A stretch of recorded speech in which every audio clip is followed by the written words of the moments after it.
என்ன இருக்கிற சாமியா? 100 சென்மம் கூட போதுமா? 100 சென்மம் நமக்கு போதுமா?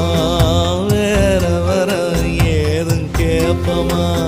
சகாவரம் கேப்போம் அந்த சாமிய